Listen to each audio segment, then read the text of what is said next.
So I think we have a good group, and it is the noon hour, so we are going to start. If you guys just want to type in the chat where you're viewing this from, so we can see who's on the call today, since this is a webinar format instead of the meeting, our normal meeting.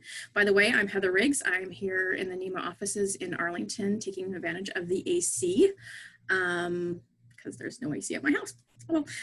So I just want to thank everybody for joining us today for the July Lunch with NEMA. We will be talking about Learn Out Loud, bringing history to life through live action role play. Today's session is being recorded and will be available on the NEMA website. I should mention that when you do type in the chat, make sure that you do to all panelists and attendees, or you can do to all panelists, but if you do want other people that are joining us today to see your information, make sure you do it to all attendees and stuff like that. So I'm going to keep my introduction short, but I do want to thank VOXPOP, did I say that correctly, for suggesting today's Lunch with NEMA. It was a nice pivot from their conference session, since we will be not meeting in person this year in Newport, that we were able to get them to do the Lunch with NEMA instead, which is great, and we welcome them to do that. So I'm going to actually turn it over to Jenny to start the Lunch with NEMA. Hello, thank you, Heather. Thanks everyone for joining us. I'm just going to share my screen. Did that come through? Mm-hmm. Okay, great. So I'm Jenny. I'm a game designer at Gigantic Mechanic, and I'm joined by my colleague Greg, as well as Lane Sparkman, Associate Director of Education and Public Programs at the Rhode Island Department of State, and Thalia Wood, Social Studies Department Head at Tollgate High School in Warwick, Rhode Island. We're going to be talking today about our collaboration to develop a role play about the Door Rebellion, which was a major event in Rhode Island state history. This collaboration actually started at NEMA several years ago. Greg and Lane met back when this happened in person. So first I'll let Lane introduce herself. Sure. So I'm Lane Sparkman, Associate Director of Education and Public Programs for Rhode Island Secretary of State Nellie Gorbea. And part of her mission, and the reason my job exists, is because she really wanted to work to connect Rhode Islanders more with our incredible state history and to encourage civic engagement. And particularly, you know, when I came on board, we had a focus on connecting with teachers and classrooms. So we were really interested in digital options that we hadn't considered, and particularly games, which is what drew me to Greg's conference session at NEMA, I think in 2018. I was just looking back at the emails. And then the other big part of our charge at the time and continues today is to raise awareness of the state archives and all of the incredible holdings of primary source documents and to connect teachers with those. So I attended Greg's terrific NEMA session about their work at the Kennedy Institute, and I thought, maybe there's something to be done here. And we connected afterwards and quickly identified the Door Rebellion as a fascinating Rhode Island event, but one that it's about suffrage, and so that relates really strongly and you know, resonates with kids today. And you know, then they basically took it from there. So my role became, you know, very small. It was basically just to connect them with documents and resources at the state archives. With, you know, give them some background, some local scholarship, and connect them with scholars, and then introduce them to teachers in the state that I thought might be interested in, you know, partnering and helping them develop this incredible new tool and game.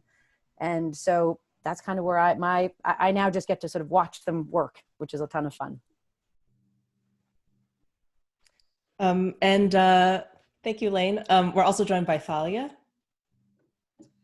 Hi, I am Social Studies Department Chair, Department Head, and teacher in the Warwick Public Schools. I've been teaching for 30 years, middle and high school students.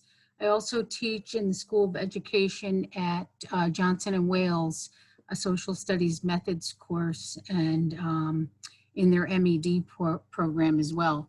I actually met Lane several years ago. We started to work together to come up with ideas that might help teachers in the classroom have access to the Rhode Island archives. She's been a wonderful resource, and she actually tapped into me to join a brainstorming session with Jenny and Greg and the Gigantic Mechanic team to help develop the Door Rebellion interactive activity. I was excited to do that because I'm passionate about Rhode Island history and really want to connect our students to Rhode Island history. And we have such a wonderful wealth of resources, both at the state archives as well as the Historical Society. And I thought that this would be an opportunity to get our students excited about history and making connections to the present. Obviously, you'll learn more about the Door Rebellion and how it really does have application to today and people's right to vote. And so I'm gonna turn it back over to Jenny. Thank you. Lane and Thalia are staying through the Q&A as well. So if people wanna, I'm gonna do most of the gabbing during this planned activity, but Lane and Thalia have been very kindly joined us, so we can ask more questions later. Gigantic Mechanics' background is we've been developing games for over 10 years for various museums, cities, and companies. One of our projects pictured here is the Senate Immersion Roleplay at the Edward M. Kennedy Institute, where students roleplay as US senators crafting and passing legislation. Whenever we presented our work on the sim, like at NEMA, we'd hear from teachers about how they were looking for activities like this that engage critical thinking. The Senate Immersion Roleplay can only run at the Edward M. Kennedy Institute, and so people would often ask if we had a similar activity that teachers could use in their classrooms. At the time, we did not, and so we started VOXPOP as a way to bring amazing content from museums like EMK outside the walls of their institution and into the classroom. VOXPOP is a set of media-rich roleplays where students analyze a historical crisis from the perspective of people who lived through it and work together across party lines to find a solution. Every student is given a unique role to play during a historical crisis, such as the Pullman strike or the AIDS crisis. VOXPOP runs on any internet-enabled device, so a teacher can run it if they have a one-to-one classroom, where each student has a Chromebook, tablet, laptop, or smartphone that connects to the internet. I'm going to show a short trailer that shows some students using VOXPOP. I know watching videos via Zoom is terrible, so it's pretty short, but hopefully it'll give you the vibe. And please let me know if the sound isn't working.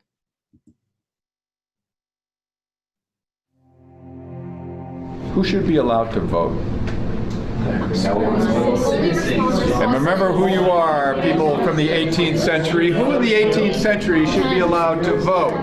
Depends. I'm married, I have 4 kids, but I'm also a farmer, you know? You have to pay for 4 kids? I do. I specialize in fruits and desserts. Oh, so that's nice. I live in Boston. Me too. What?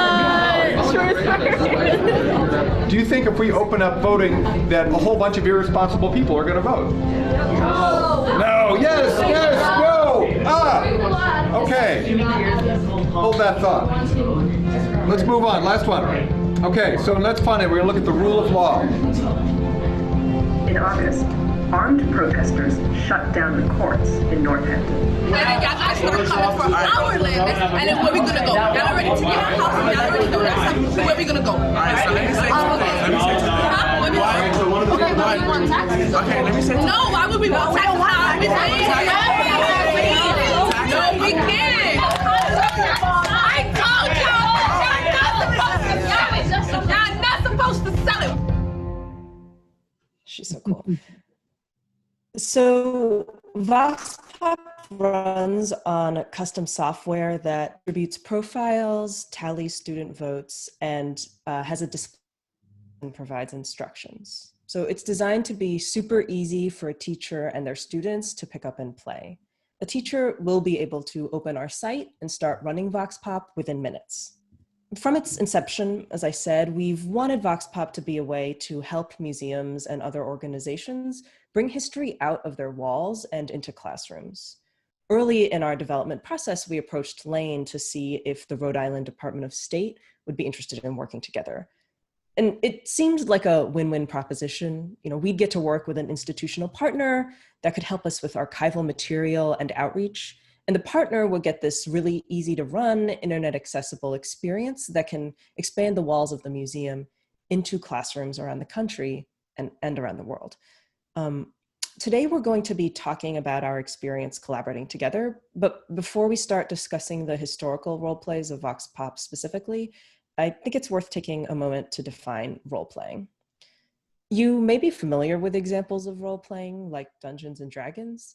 All role plays share a few key elements. First, every role play establishes a world. So a Dungeons and Dragons game might open in a warm and stuffy tavern. Orcs, elves, and cats are ducking inside, seeking shelter from a sudden onslaught of rain. Next, a role play must establish the characters. In Dungeons and Dragons, different classes have different traits. Wizards are physically frail, but can cast powerful spells. Fighters are physically powerful, but not particularly smart or magical. The characters give players a perspective, a way to approach the world. Finally, every role play establishes the conflict. So in Dungeons and Dragons, there's usually a dragon destroying the towns, and we must defeat this dragon or else countless lives will be lost. So why would this very simple framework be a good way to think about historical events? The answer is rooted in the concept of historical thinking. To talk more about that, I'm going to pass this over to Thalia.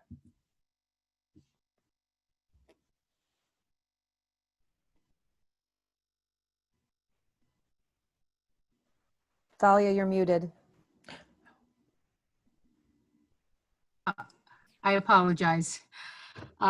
So actually, I had done my dissertation research on how to encourage teachers to teach social studies through historical inquiry and how to teach students historical thinking skills, which we know as the discipline-specific critical thinking skills in history, such as examining context, which is what Jenny was talking about when she referred to as establishing the world, looking at perspective, the perspective of the individuals involved.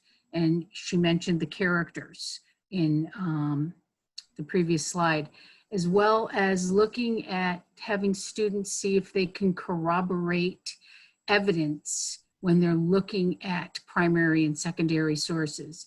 And then helping them through this process of developing their own interpretation and analysis, instead of the teacher being up in front of the class and giving the chalk and talk and then moving on to the next topic, having the students come up with their own historical interpretation of events and people.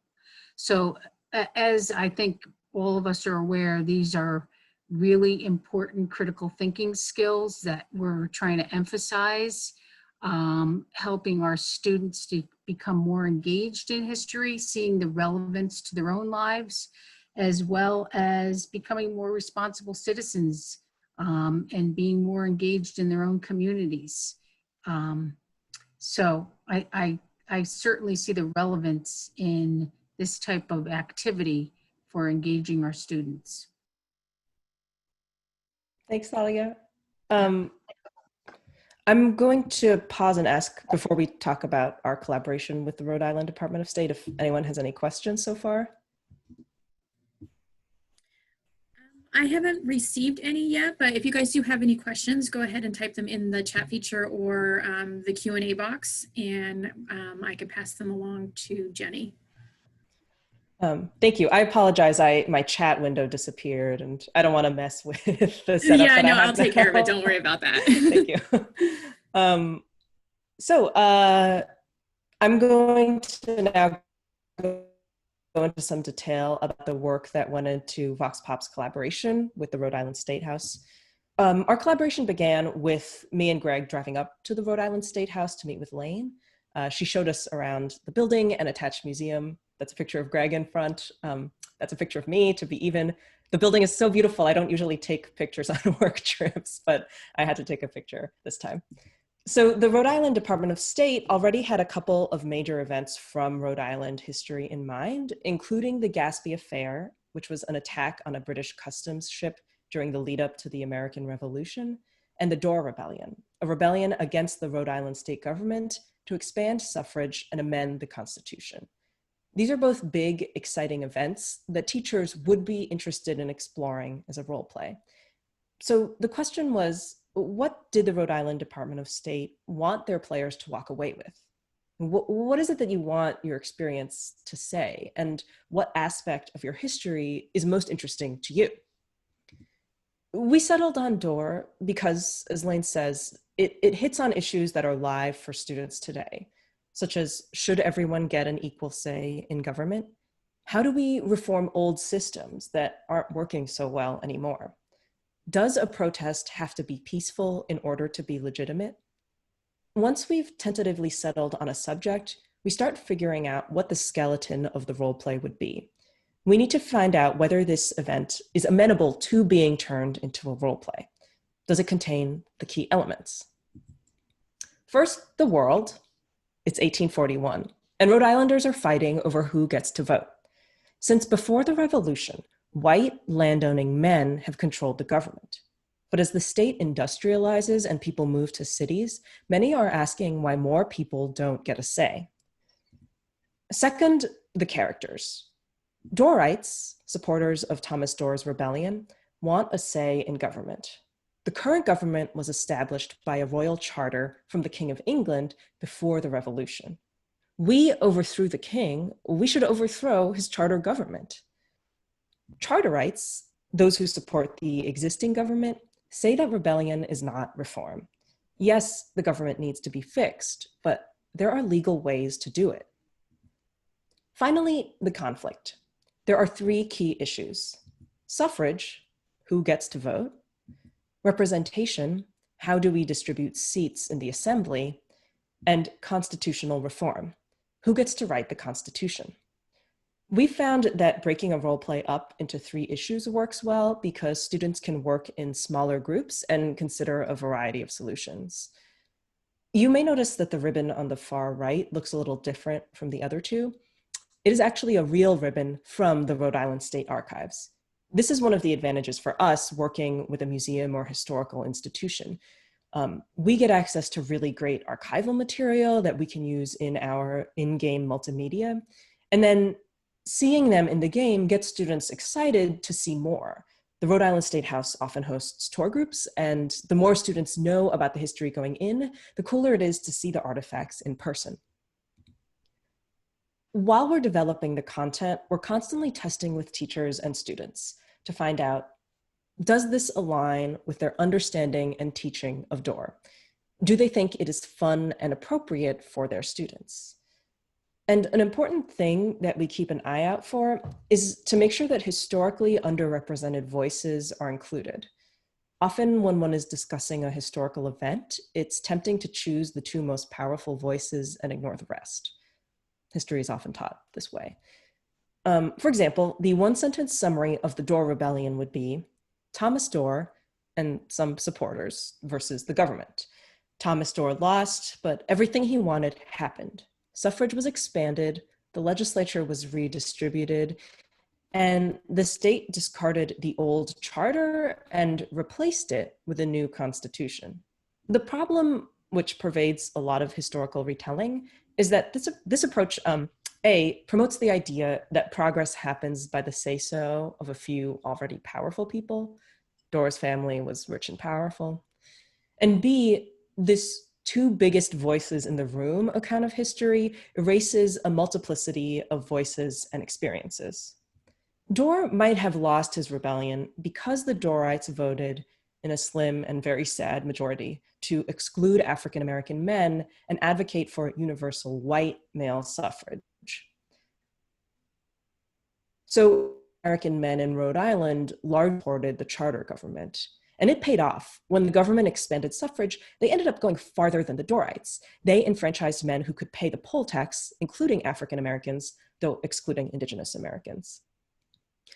If we told this story in the simplified way, where it's a story of two powerful groups arguing, the key experiences of African Americans would be lost. People might even walk away thinking that the charter government enfranchised African American men out of the goodness of their hearts.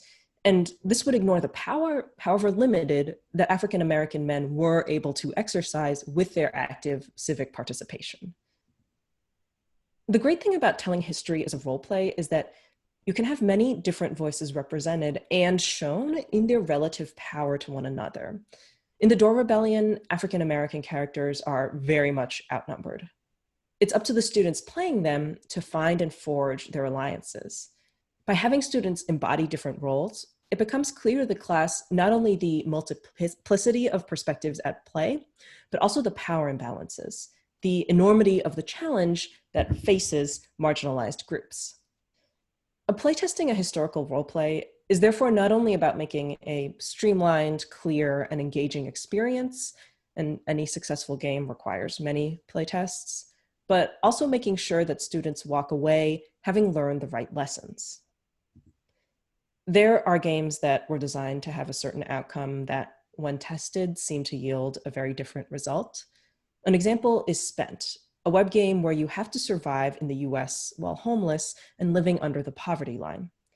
Spent was designed to increase empathy for people living in poverty. It has a lot of nice features and design decisions, but many players walk away from the game thinking that actually poverty is a pretty easy problem to deal with if you just behave responsibly. This is pretty much the opposite lesson the designers intended, and that's a real shame.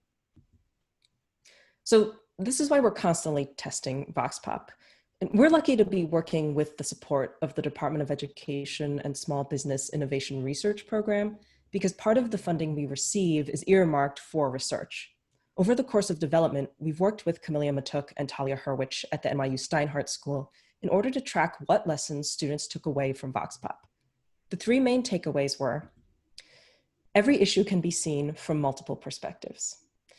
In solving community or political problems, it's important to understand all perspectives of the people involved. And making laws requires effective collaboration among many individuals and groups.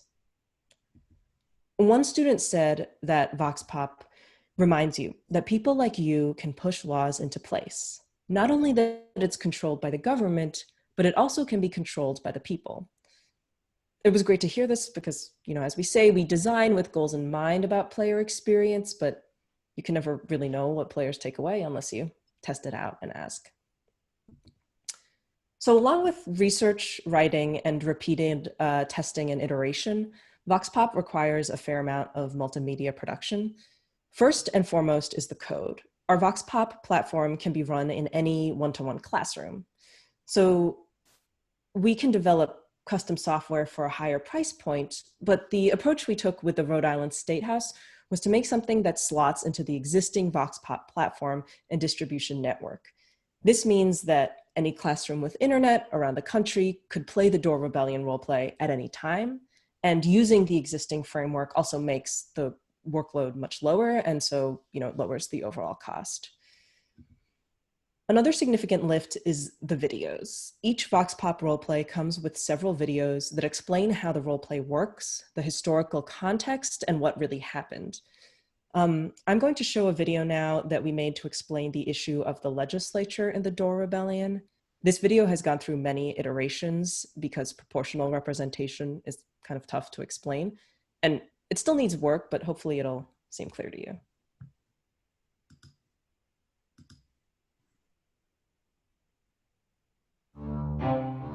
How should we distribute seats in the Assembly? The General Assembly writes the laws that govern Rhode Island. Seats in the Assembly were apportioned in 1790, when 2/3 of the population lived in rural areas. Back then, Providence was just a small town with only 9% of Rhode Island's population. As the state industrialized, more and more people moved to cities. The population of swelled as immigrants flooded into the city looking for work in factories. Now Providence has 21% of the state's population, but still only 9% of the seats. Southern towns now have less than half of the state's population, but still control 2/3 of the seats. The Dorites argue that this apportionment of the Assembly is un-American and betrays the spirit of the American Revolution. That a man's address should make his vote more or less powerful seems ridiculous. Charterites mourn that broadening representation endangers rule of law. Just look at New York City's Tammany Hall. When huge population centers get equal representation to their rural neighbors, bosses centralize power and tell their laborers how to vote. And who does that benefit? The city bosses. Cool. I'm going to turn to Thalia now to discuss how the videos have been received by students and teachers, and also to talk more generally about what VOXPOP brings to classrooms.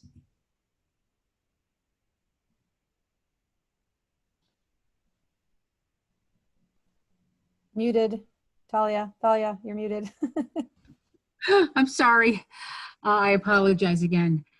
So I definitely found the short videos that were provided at the beginning of the activity very helpful. In fact, I showed them a day ahead of time to my students to provide that really essential historical context that is needed. They're short.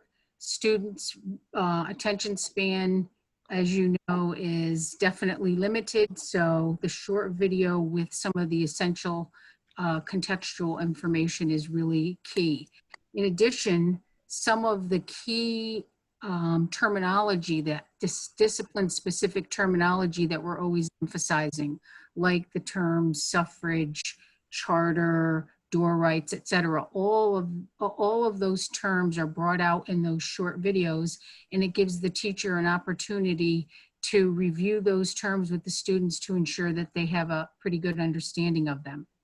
In addition, the videos provided some great visuals of some of the primary and secondary sources that go along with the activity, and some of those that you've already seen that Jenny showed that she acquired from the state archives.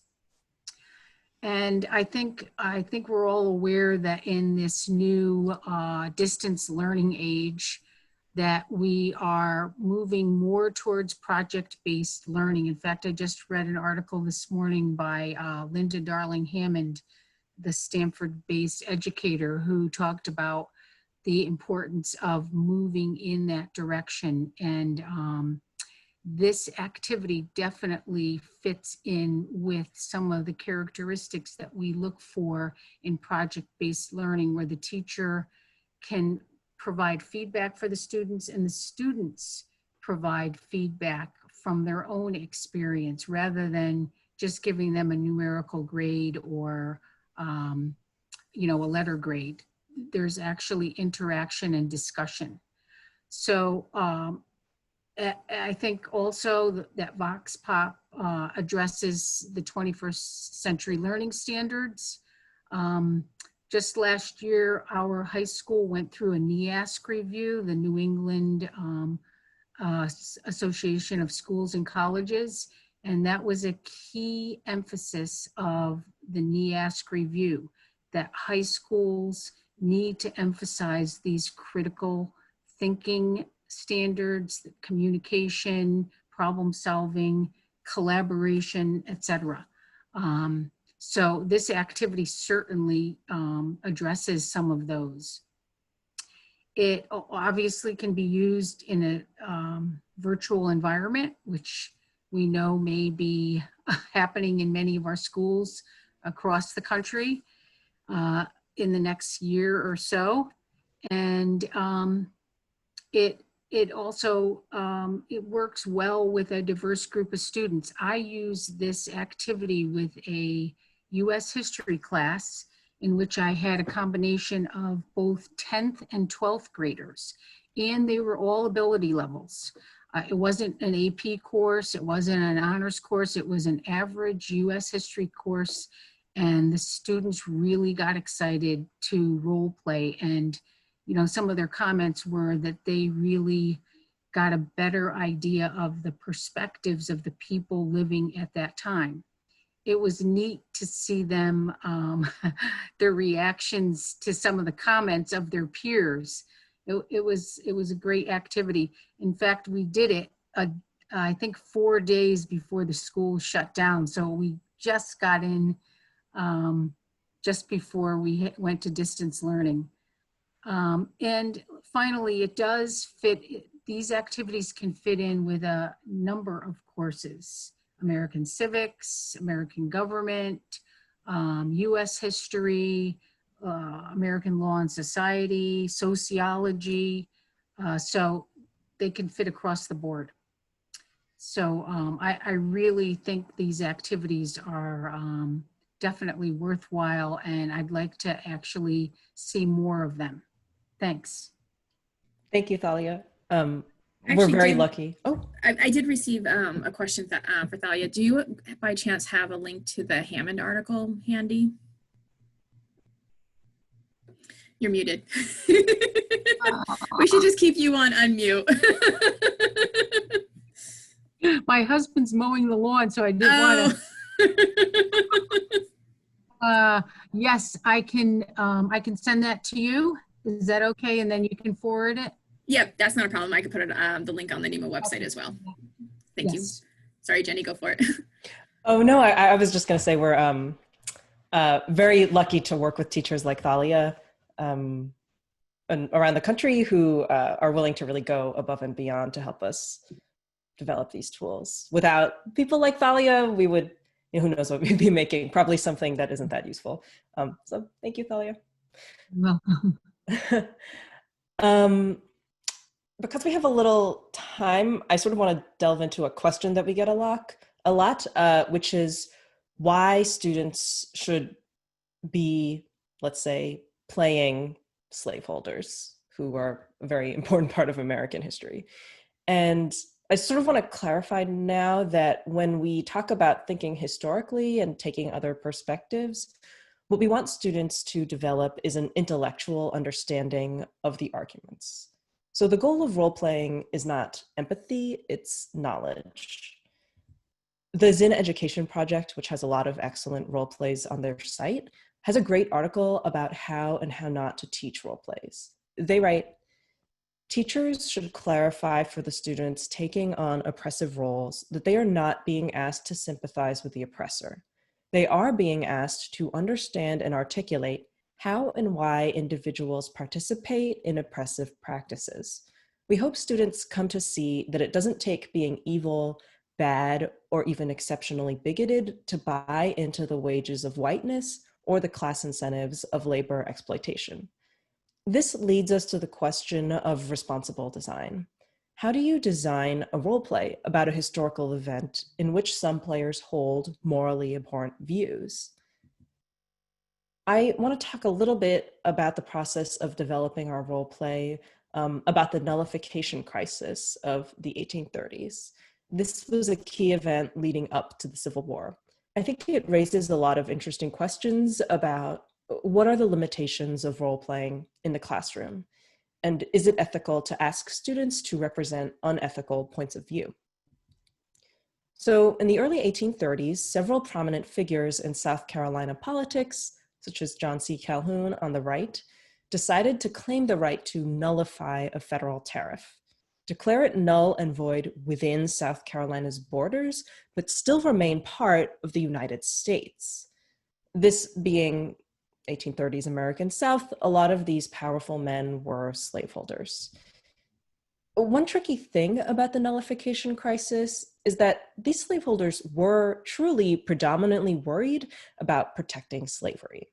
They'd admit this in private correspondence. They wanted to establish a precedent of nullification by nullifying a federal tariff so that later, if the federal government outlawed slavery, they could also nullify that as well. But in public debates, slaveholders would not argue that what they cared about was protecting slavery. They would argue things like, we have to preserve law and order. We can't have violence and looting in our streets. Or, we must protect ourselves from a federal government that just doesn't care about us, doesn't have our best interests at heart. States need to be able to protect their people. And it wasn't just slaveholders who made these arguments. They probably ring a bell because they're still relevant today. And so that's why we're developing this role play, because we want to create a space where students can explore the history of these arguments. As one teacher who playtested VOXPOP said, students use the historical context to flesh out current topics. It is pretty hard to talk about contemporary politics in classrooms today, so using historical role plays as a lens through which we understand contemporary debates is a really important tool for civics and social studies teachers. On the other hand, the nullification role play asks students to portray historical characters who enabled and supported the continuation of slavery. And is that worth it? So far, the most convincing answer I found appears in that Zinn article. When oppression is structural, it merely requires following the logic of a system. If we lead students to believe that only bad people are racist, sexist, homophobic, xenophobic, or destructive to the environment, it becomes easy to make oppression something other people do, not something of which we are all capable and for which we all have a role in recognizing, disrupting, and resisting. This feels like a really important lesson for students to learn today, that racism does not persist in society solely off of the hard work and dedication, I guess, of actively hateful bigots who plot to keep minorities down. It's people who pursue their own self-interest or the interest of their children and their families who form the majority of the population that enables and supports racist policies and institutions.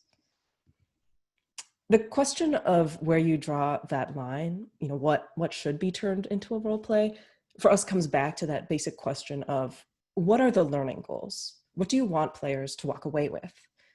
Hassan Kwame Jeffries, a professor of history at Ohio State University, argues that role plays become problematic when teachers attempt to simulate traumatic experiences. And this is a problem because you'll fail on two counts. First of all, you can't actually recreate the trauma. You'd probably have to break the law, and also you wouldn't want to do that to your students. And so as a result, you end up trivializing the trauma by recreating it poorly. Not every event should be put into this VOXPOP format. It really works for subjects where you want people to understand the interplay of multiple points of view and the multiple issues along which people form their opinions. Nullification is great because it touches on a lot of issues that are worth discussing today. Tariffs, national economics, the role the federal government should play in people's financial and social lives, and the balance of state versus federal power in general. So far, VOXPOP has been focused on American history. That's what we've received funding for, but we are interested in expanding beyond that. And so now I'm gonna turn this over to Greg. Yeah, as Jenny was saying, up till now, we've really been focused on creating history, focused on history as sort of our starting point for this and got us all excited about it. But we have thought about how we could use some of the same ideas to build some role plays that go beyond just history. So right now we're partnering with iCivics. We were talking about partnering with iCivics to develop one that will be about the Supreme Court, kind of modeling Supreme Court cases using VOXPOP, the discussion model, having kids take on roles of possibly of justices or lawyers, plaintiffs, people for and against.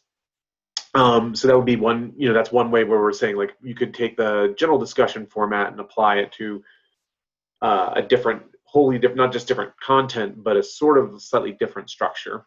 But then we also imagine you could do things like about science. So we're hoping to eventually develop some role plays which are that are about contemporary issues. So you could do ones about climate change or fracking, or other things, as Jenny said, that have different viewpoints on how the issue might be tackled or solved. So providing students with information about possible solutions and arguments for and against those, and then having them do some of that debate, kind of processing that and kind of getting an understanding of why there's so many, why there's no easy solution to almost anything. So we would love to work with you guys to hear your ideas about things that you think might work beyond, whether they be history or even things beyond in the STEM related things. So part of wanting to do a webinar like this was a chance to reach out to all these, incredible folks working at different museums and institutions and get a sense of what you guys are interested in, what might be possible, what topics would jazz you up for a format like this. That is the end of our presentation, so I'll stop sharing. Thank you. And I'm going to put my my email in the chat in here in case anybody would like to email us. Beverly, you have your hand raised. Did you want to speak, or did you want to type in your chat the question? Oh, she took her hand down.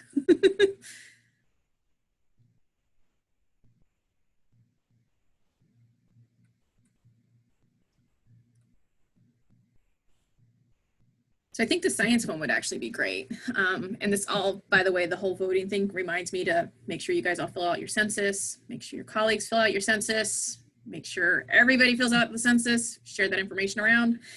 Sorry, that was just like in the back of my head as you guys are talking about the voting and who gets to vote and stuff like that. I'm like, fill out the census. Okay, so Beverly says that she would like to speak. Sorry, Jenny, if you want to go for it. I thought you.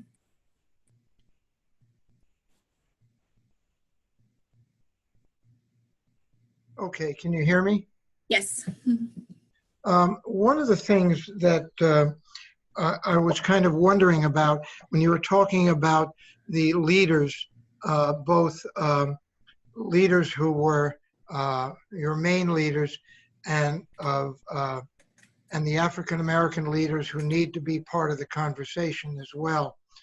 And it seems to me that in some cases, like in New York where I am, local leaders are just as important, because in New York City, it was the epicenter of slavery ships going to Africa and back.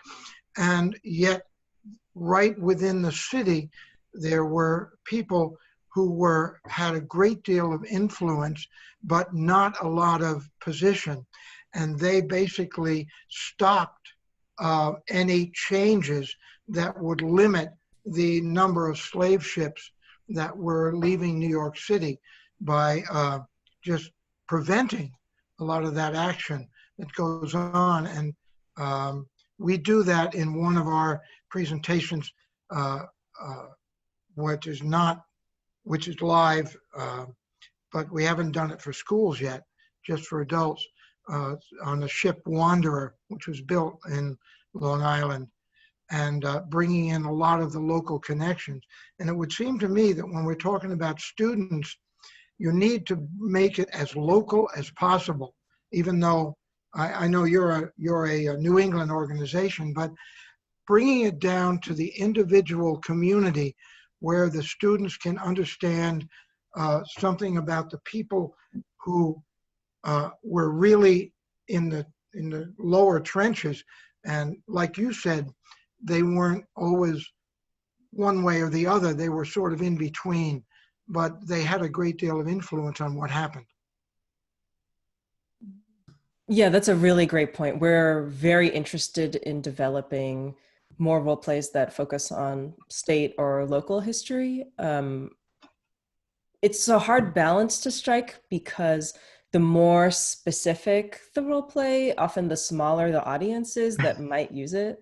Especially for teachers of American history, like they have so little time, like you kind of want to hit the big ones. And so that's definitely part of our interest in working with museums and historical institutions who have a really in-depth knowledge of something that would be of great interest, possibly to a smaller audience, but of much more relevance to a local audience. Just for your information, even though I seem to have a deep voice for a female, I'm not female, I'm male. I apologize. Thank you very much. I'll address Mallory's question. She had asked about, are there examples of museums getting grants to as you pointed out, it's a hard time for funding right now, and so are there examples of museums getting grants to do stuff like this? We've worked with a number of museums in the past, from UK to some out in California, where they have gotten funding, grant funding, either through like big national grants or through like working with more local organizations to raise funds to do stuff like this. To either in different ways. Sometimes it's to create a specific program for in-house, and so this will also get at somebody else's question about how VOXPOP might be used within the walls of the museum. EMK has a program, for example, EMK has a program where people come in and they play senators, but you can imagine another situation where if you have a space that you're excited to use that may be historically relevant, they could do some of that role playing in the space instead of like just in a classroom. They may be using a tablet or something in the space and having that come alive, kind of acting things out there. And that tends to even amplify the role playing even more. You're just feeling like I'm in this space and doing this. And so we've seen programs kind of like that. And then with the iCivics one, we're applying for an NEH grant with them for that. So we'll see if we get it or not. And that'll be an interesting case study of different possible funding routes for work like this. Okay, we do have a raised hand from Heather, so I will unmute them so they can talk. Heather, are you there? Yes, I just unmuted myself. Can you hear me? Yes. Yeah. Okay. It's amazing that while being on this Zoom, I'm texting my 16-year-old son like, oh my God, role playing in history, this is all you. So he'll probably be the next generation for your programming. And he's already said he's going to send it to his AP civics teacher. Love Rhode Island history. I'm passionate about particularly Southern Rhode Island. And I am also, during the day, an assistant director of the South County Museum, but at night my job is a graduate student at URI. And we're currently looking at collaborating to do a genealogy workshop or J-term class where we would connect, exactly as you said, someone's personal ancestral history, because the farther you go back, you cannot deny racism, colonization, and immigration issues. Because again, there are no bad ancestors, there are just different circumstances. So this is exactly what we're looking to do. And I could see the ability for someone to take maybe not their personal ancestors, but the different roles of, say, a particular census, say the 1880s. And in the census, they might have a farming family, a mill family, newly immigrated family, and they could take on the role of that, and then they could link it to someone who is actually their ancestor, because the relevancy when it's your family really makes you ask those historical questions. So that was my thought, which parallels the work we're doing. Awesome. Thanks, Heather. We did have a question come in about they were interested in evaluation that you mentioned for the spent role play. Is that a published evaluation at all? Yeah, there's a couple of articles that have been written about it, and I think we have the link somewhere, and I'll share that with you, Heather, and we'll dig it up and make sure that you guys get the link to that article. It's kind of interesting. Okay, so we talked about that one. The science one's actually been coming up quite a bit in the chat and also in the Q&A. So would you guys have any ideas of how you'd go about doing that one? Yeah, I mean, I can speak real quickly. I mean, we haven't fully worked out how we would do it. I know that I see that Lewis asked about it. When we were actually making originally we were play testing some of the content for the Edward M. Kennedy Institute, we made a simulation about fracking. And for that one, did a lot of research on what was possible, like the different downsides, the different policies. So it kind of combined a little bit of science and then some of the politics that go into how people perceive those things. So I imagine it would, if we did something about science, it would be along those lines. It would be about things that are not, this wouldn't be the best way to teach math or really hard science, but it would be a good way for our students to look at an issue which has like people arguing about different ways, different possible ways to approach a problem, and then what are the trade-offs, both scientifically, but also possibly as they relate to the cost of, how would a country do that? What kind of policies would you have to have around something like that? So I think it would be sort of a combination of those things. I'm really into the science right now and disproving lots of other stuff that's out there. So I'm all for the science part of it. Right, I suppose that is a socio-scientific issue. Yeah. So another question came in. Do you have any suggestions for steps to making games like this, especially first steps? Are there game mechanics, structural rules? There are a lot of different kinds of role plays out there. I think it's worth looking at the Howard Zinn Education Project because they do a lot of pen and paper based role plays. So if you're trying to develop something in-house or for a lower price point, those are much more accessible.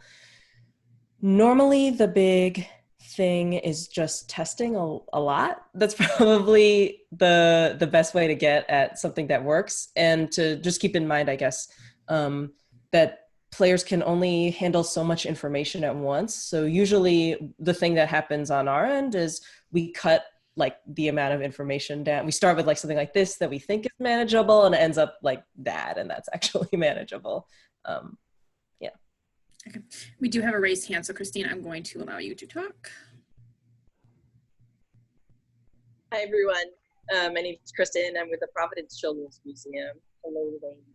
I am curious about a couple of things. One, so I work primarily with young kids, right? So our audience is like 1 to 11.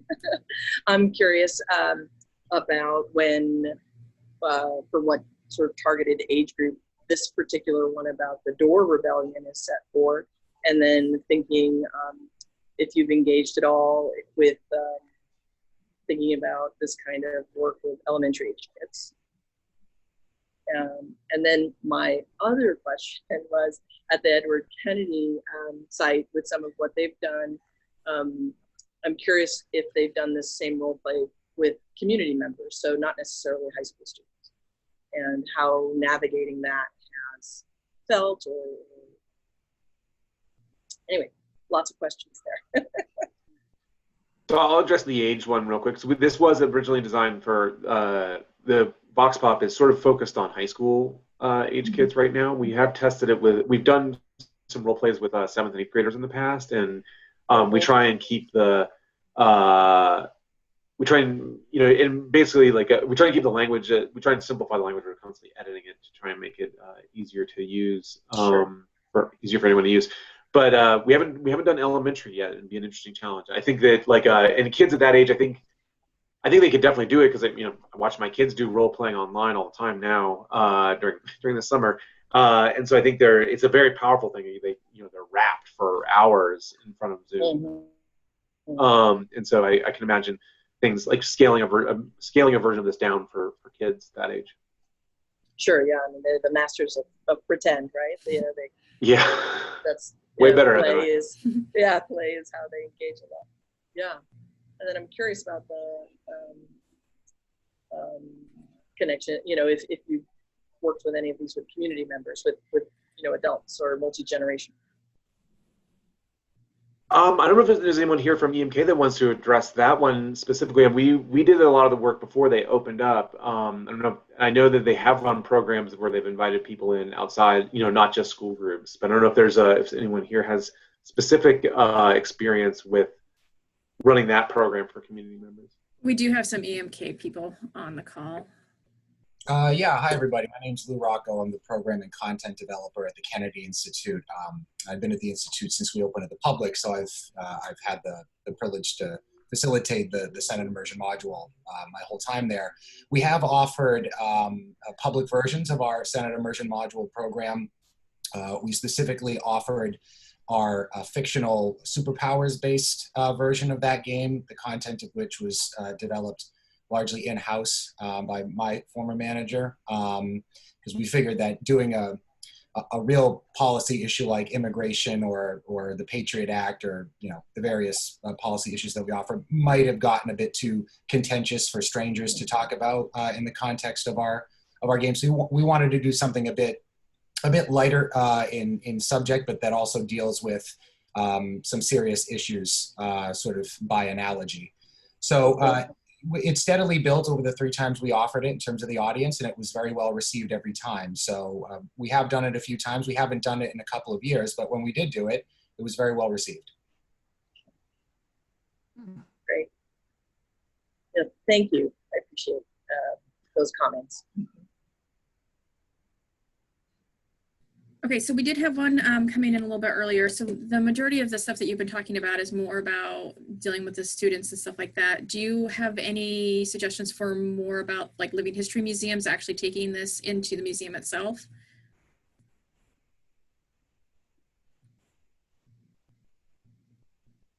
Jenny, do you want to? I guess I would say they're like well, so in our experience with doing facilitating programs like that, there's a couple of issues that definitely come up in terms of, a lot of it has to do with staffing and how you would run a program like that. It requires, it's something that does require facilitation. And so one of the things we've been working at one of the things we were really cognizant with doing VOXPOP was based on some of our earlier work with museums where we make role plays and they required a lot of staffing, was to try and get the staffing issues way down so that the technology was helping do a lot of helping keep everyone on the same page so that one person, a teacher, could facilitate a role play for 30 students relatively easily. So thinking about some more of the work we've done with museums is thinking about how are you going to set that up? Do you have a space for it? And then with a sort of, and then what way can you use that space to sort of make use the role play to kind of amplify each other in a way, and make the sort of space come alive, but then also make the role play come alive. Maybe I'm also, if someone, I may not be addressing it specifically for the Living History Museum idea. I'm not sure if that sort of is starting to answer those questions. But ideally here we're thinking about how we use the technology to make the facilitation easy, make running a program a relatively easy lift for the museum. I mean, if there are others, I can, yeah.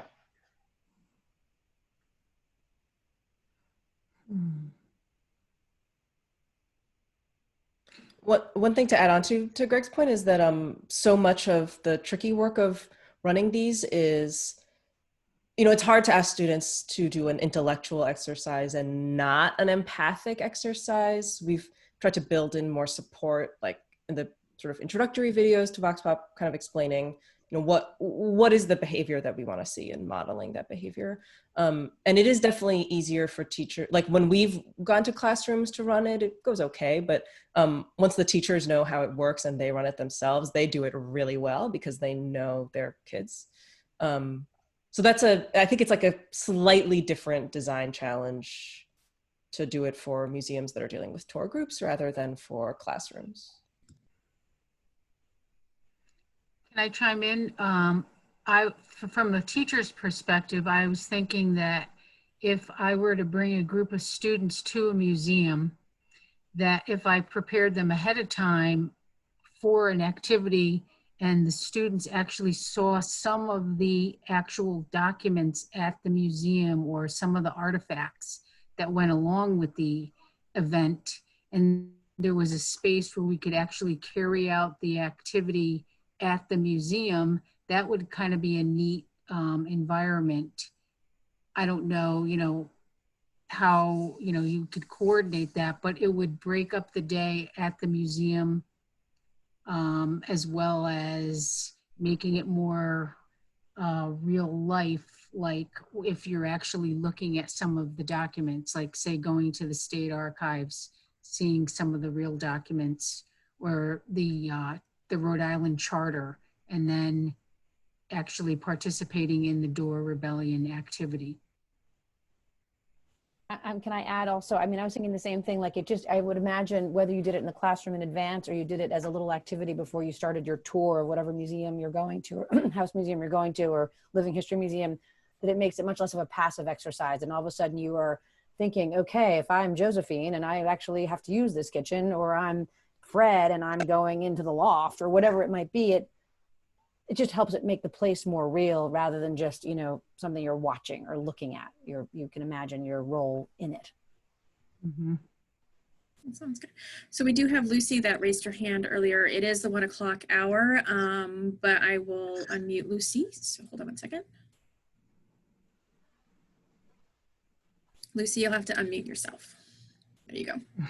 Hello, I'm from Historic Beverly up in Beverly, Massachusetts.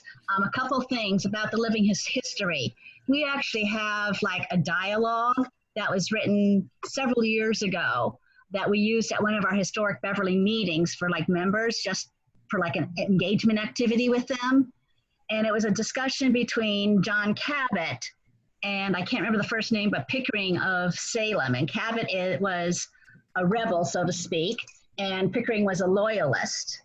And so he took their discussion, and then they had that discussion, and then after they took the scripted discussion, then the participants talked with each other kind of from the role play viewpoint. And so that's how you could look, that's how we've done some living history. Also, I think it was Thalia talked about the primary sources, etc. I took a slavery in Beverly program to the middle school, and I scanned some of our primary sources. And we basically put it out with all this different information and let the kids like act like a historian who's discovering these documents. So that's another way you could do that. And then like we're doing a lot of spotlight talks that talk, like for instance, I just finished one on hearth, about the Balch hearth cooking. So you were talking, Lane, I think about getting aware of the space and then coming into that space. So those are some of the ways that I could see this VOXPOP or something similar working in the living history programs. Okay, thank you, Lucy. And then one quick question from Betsy, our science person. Hi, can you hear me? Yep. Yay. Yeah, this is Betsy in Worcester, Mass from Exploring Exhibits and Engagement. And I wanted to put in a quick little plug, actually. We haven't figured out the details, but my colleague Alexander Goldowski of Interact and I wanted to showcase a paper role-play game that comes out of the European Science Museum community. And again, it's dealing with those socio-scientific questions. It's really a more general audience thing.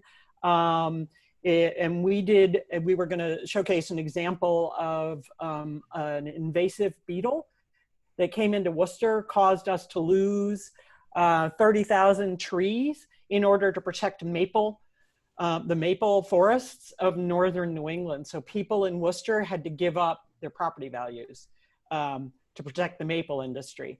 It worked really, really well. And so I will be reaching out to you guys. But I just wanted to put in a plug if people thought that was a great idea, where it would follow on this one really nicely as more of a non-electronic one, but dealing with those socio-scientific issues. Sometimes that sounds cool. Coming soon. Betsy has lots of cool ideas. Thanks, Betsy. So we are going to wrap it up because it is now 1:04. So I would like to thank everyone for attending today. As I mentioned earlier, this session has been recorded and will be available on the NEMA website. I also want to mention that if you have any ideas for future programming, a webinar, town hall, or lunch with NEMA, please contact the NEMA staff. Scarlett also put in our link to our calendar section of the website. So if you ever want to take a look at that about upcoming program. So I want to say thank you to Greg, Jenny, Lane, and Thela for speaking today. And do you guys have any final thoughts before we sign off? I'll add our website just in case you have more questions. If people want to reach out. Thanks so much for having us. It was really great. Thank you. Thanks, everybody.